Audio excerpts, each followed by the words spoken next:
It wasn't pretty, it wasn't clean, and it definitely wasn't offensive, but it was playoff football in extreme conditions. The Patriots and Broncos delivered a tight, ugly, nervous game, decided by the details, one where only those who make fewer mistakes survive.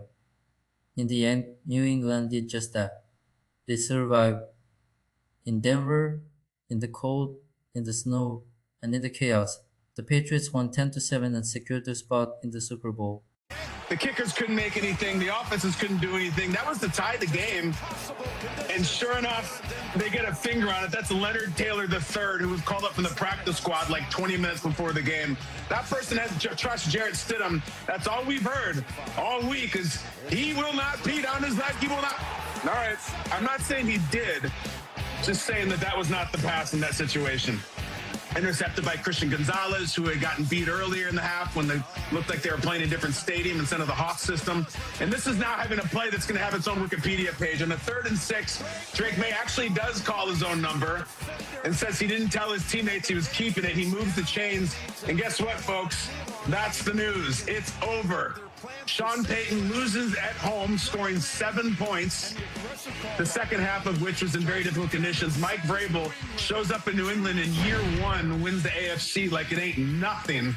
Patriots 10, Broncos 7.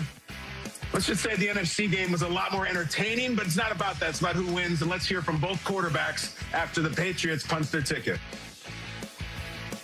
Across this team, man. What effort out there tonight. We're going to the Super Bowl. That sounds pretty good. That sounds pretty cool. So just proud of this team, proud of the defense. We didn't play our best ball in the first half, and the second half came out and just battling the elements, snow and the elements, and it was a gritty win, and our defense, they stepped up. It was fun to watch. Your view of the backward pass, the ruling that was the backward pass. Yeah, obviously I can't put our team in a bad position like that. I was trying to throw it away to TB. He was in the area, and yeah, the pressure. He just got up on me real fast, and I was just trying to get rid of it. And like I said, I can't put the ball in the in a position like that. So that was completely on me. An incredible situation for Jarrett Stidham to be in, but alas, the Patriots move on, and in terrible conditions on the road. Something to note, Milton Williams after the game told Yahoo Sports that since the weather is what it is in New England, the Patriots couldn't make it out of Denver on Sunday night. The plane was grounded, so Mike Vrabel told the team, Manti, that no curfew tonight, but the bus is leaving at 8 a.m. for the plane, and if you're not on it, you're not playing in the Super Bowl. So I'm sure those guys took that just a little seriously, and we hope the Patriots get back safely, of course, to Foxborough. I know. Hopefully they do get, and hopefully everybody that's being affected by this weather is safe. But one thing that wasn't safe was the Denver Broncos offense versus that defense. Now, it's two different halves to me. I mean, you look at how things looked for the Patriots defense in the first half. They struggled a little bit, and it was rightfully so. You had Stidham in there, and they were trying to figure out what does Stidham like to do. So the first half, they had about 40 plays the Broncos had. In the second half, they had 18 plays for 32 yards. And not only did they have 18 plays for 32 yards, but the Patriots defense started to figure them out a little bit. When you look at a certain play where you have Gonzalez in the fourth quarter, he points out this play. Watch him at the top of the screen, guys, top left. See how he's pointing? He's like, Evan Ingram was about to get this play. This is evidence that they're starting to pick up the tails. And all of a sudden, the ball snaps, and he just jumps this route. When kickers miss everything and offenses can't move, the game becomes a test of patience, discipline, and above all, defense. And that's where the Patriots won the game. The turning point came in the second half. Denver had only 18 plays for 32 yards, an absolute domination. Christian Gonzalez, who had struggled before, stepped up as a big player, reading, anticipating, and intercepting at the crucial moment. This is not luck. This is halftime adjustment. This is a well-coached team. On the other side of the ball, Drake Maye showed maturity beyond his years. On 3rd and 6, he took responsibility, ran with the ball without notifying anyone, and sealed the game. It wasn't statistics, it was a winning instinct. Meanwhile, Sean Payton took a gamble at the worst possible moment, not kicking the field goal, with a backup quarterback, worsening weather, and a stalled offense cost dearly. Jarrett Stidham was neither a hero nor a villain. He was exactly what he is, a backup pressured by a defense that felt the disrespect from the entire week and responded with violence in the trenches. Play's over. That is evidence of a very well-coached team. It is evident of going into the locker room at halftime where they had almost 30, 40 plays in the first half, the Broncos did, and then cutting them down to 18 plays. That's adjusting. That's a type of team, Willie, that you need going into the Super Bowl. It's not going to look pretty in the first half, but if you come out in the second half, make the necessary adjustments and start to key in on those things that you talked about at halftime, good things usually happen, and it happened for the Patriots defense. Yeah, I agree. I thought the Patriots defense all playoff long have been the unsung hero. They've stepped into every situation. They've heard about the other team's defense, even what their offense can do to them. Nevertheless, man, when you watched yesterday, you turn on the tape, the Patriots defense, and particularly the defensive line, put on a masterpiece. You talk about Milton Williams, you talk about Pat Barmore. They owned the line of scrimmage. They sacked Jarrett Stidham 3 times. The defense had 2 takeaways. They had a block kick, and I thought they spotted the Denver Broncos 7 just for fun and giggles. Overall, when you put on the tape, man, they got after the Broncos, man, and it was consistent pressure up the middle. They never allowed Stidham to get comfortable. They kept him out of rhythm. They kept pushing back the Broncos' offensive line and really establishing their will and really being dominant. I love what the Pats did, especially on the defensive line.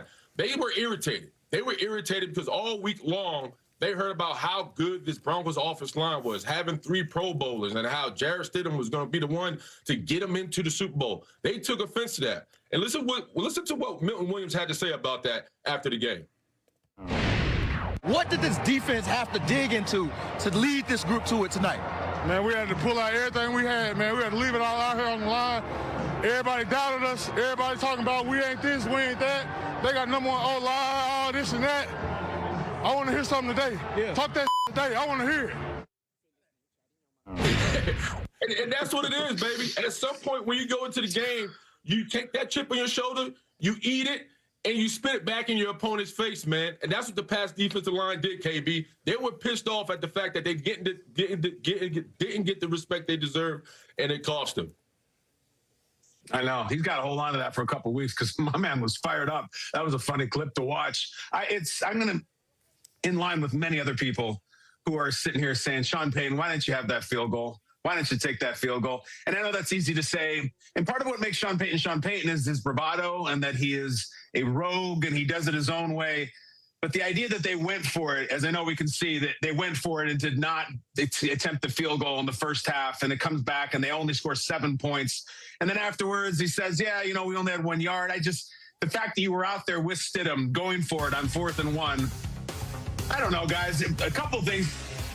You know that there's weather coming, right? And I know he's not sitting there staring at the Doppler, but that's part of the deal of that game. You understand the second half might be disastrous or someone is telling you that.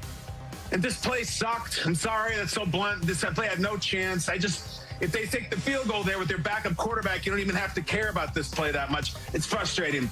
And on the topic of Stidham, by the end of last week, it was to the point where it was utterly disrespectful to Stidham if you even said maybe he might not be the greatest quarterback of all time in this game. The legacy longing last week and the talking about Stidham, he can do it. He's got the defense.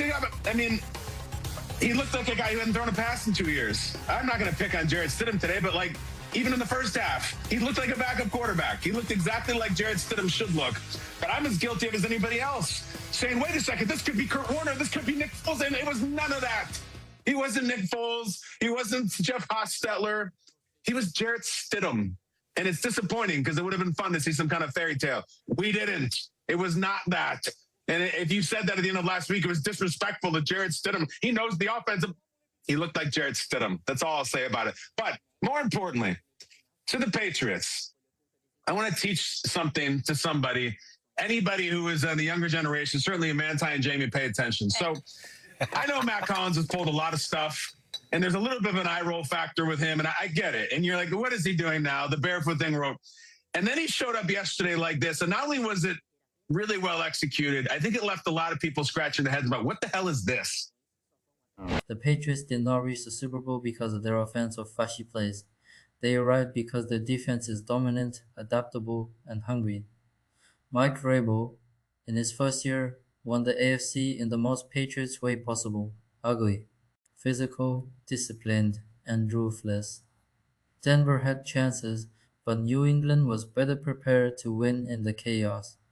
It wasn't the most entertaining game of the weekend, but it was the game that defined who deserved to be there.